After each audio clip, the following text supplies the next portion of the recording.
Hi, welcome to Retro MX Reviews. I'm Mark, back with our first review for 2019. This is the 1993 Honda CR125. We're here on a beautiful spring day at Riverdale Raceway, and this is a really fun bike. I've actually been racing it for a few months, and I just hadn't had a chance to do a review on it.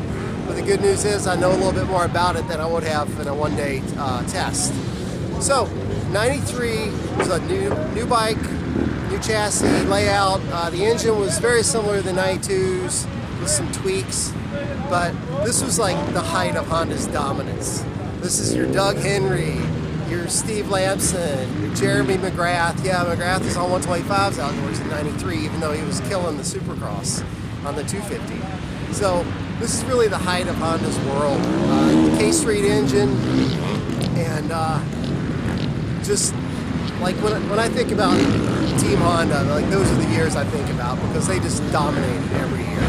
Anyway, so we're going to do some laps. I think I might spend some laps on my friend's modern YZ125 to do an even better comparison. And we'll do a little walk around of the bike, and I'll tell you about what I've done to it and some of the things I've noticed, and we'll go from there.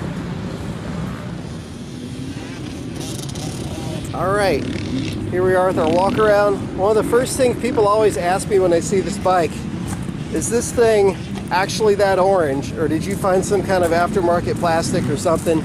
No, that is, it's aftermarket, but that's the color it's actually supposed to be. Honda had some loud bikes, and the good news is all this plastic's still available here and there. Some of it's UFO, some of it's a Cheerby. Throttle Jockey just started making these seats in the correct color. I had an eBay one on there that was a lot cheaper, but it wasn't the right color. So the cool thing is you can still get, you know, cosmetically, you can still get these bikes. Put a little tank cover graphic on there, just because the tank was a bit yellowed and didn't want to come back. I think somebody painted it. I've had this bike since October. It's March now. Picked it up on Craigslist for pretty cheap. Redid the top end, and then just kind of went through all the regular odds and ends, like wheel bearings, suspension, whatever. Look at the motor. It's a Honda PowerPort. One thing important I learned on this bike, a lot of bikes, when you do a top end job, you just throw the power belt or you just throw the top end back on, you're good to go. The HPP has to be adjusted, so you have to set the tolerance on both sides. Otherwise, what I was getting was this little weird hesitation kind of in the mid-range. This carb has I put a Boyson Super Bowl on it, because the original one, the bracket was not the bracket, but the brass vent hose was broke off of it. So for the same money, I found a Boyson, and that's supposed to help keep it from bogging and hesitating. I'm running stock gearing on this bike.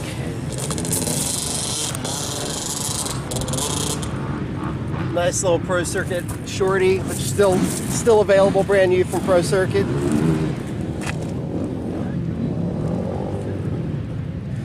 Had to go up a spring rate in the shock, and the cool thing about this shock is it already had a Racetech Gold valve in it.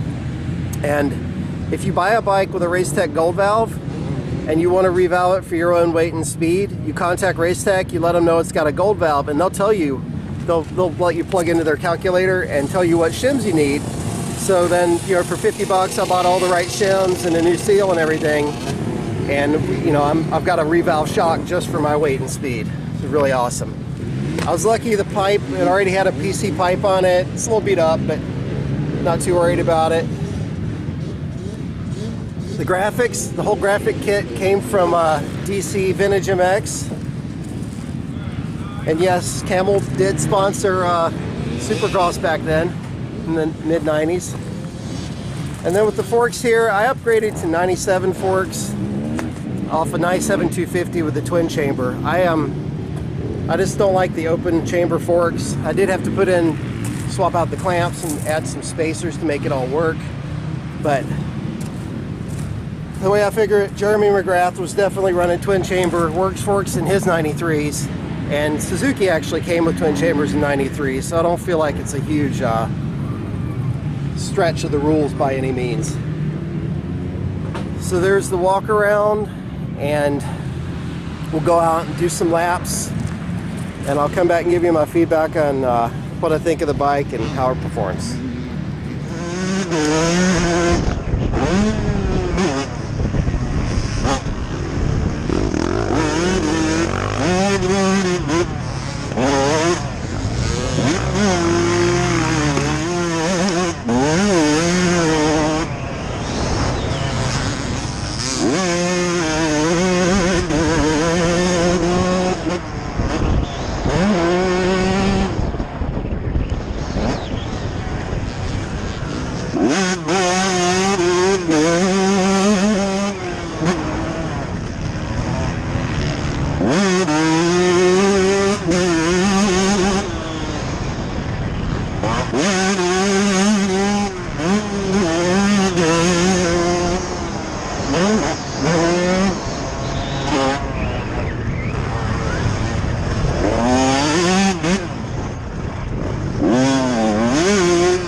A chance to get my buddy Chris. He's a vet A rider, and he's gonna do some laps. I don't know how good we'll get it on the GoPro, but we'll get these whoops. It'll be cool.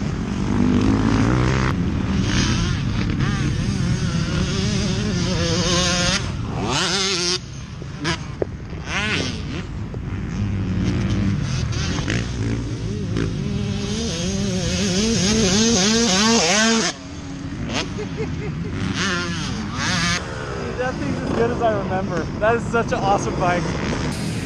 Well, there you go. There's a few laps and not really great routing today. Kind of messing up a lot of turns. It's pretty deep out there. The track hadn't really broken in good yet. But there's lots of other race footage on my YouTube channel of me on the same bike, and even some off the bike footage, which is pretty cool. But I guess the big thing for this bike to me is that the motor is so good.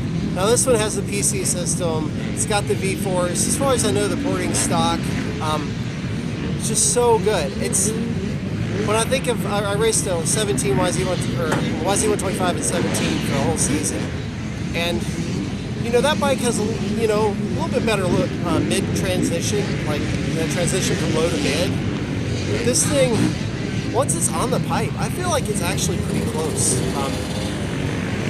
It surprised me the first time I rode this bike. As a matter of fact, I remember back in '95, I was on Suzuki, and there was this guy I raced with the whole series, and every start he would just yard us.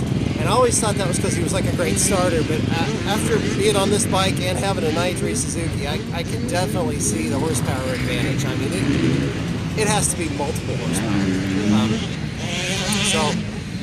The bike's really fun to ride. The handling's great. You know, it's 125, so you can be aggressive. Like I said, that bike has a Racetech Reval shock, and to me, that shock feels good. Like, it feels good. Like, not good for an old bike, but it's a really good shock. And I was surprised by that the first time I rode it, how well that back end felt. Forks are okay. They could really use a revalve. The springs are right, but I think they could use a revalve. The 97 was the first year of that twin chamber for Honda, and I think there was probably some settings just weren't quite right that they hadn't figured out. Plus, it was designed for an aluminum frame 250 and not a steel frame 125, so a little different there. Clutch is great, shifting's great. It's a Honda, so I mean, those are just the things that you can always count on. And this bike, really 93 to 97 is very, very similar. So if you're interested in doing some vintage racing, this is a great one to start with. Whereby you could take this, swap out the plastics, and you could do the grath, the lamps, and 1-800-COLLECT look. It's too easy. There's a lot of those, so I wanted to stick with that stock 93 look on this one. Overall, I really enjoy riding this bike. And a lot of the vintage bikes you kind of enjoy riding because you're like, oh, well, it's a piece of history and this and that. But this bike's actually enjoyable to ride, period. I mean, just the motor and the quick handling. Turning, it's a Honda, so it's really good. I haven't really had any issues with head shake on it, but most of our tracks are not all that fast, so at least the tracks I've ridden it on so far, so that won't rear its head until later. Overall, I just want to say thanks for watching. Gotten a lot of views on the previous ones I've posted, and I think it's really cool that so many people are into old dirt bikes like this.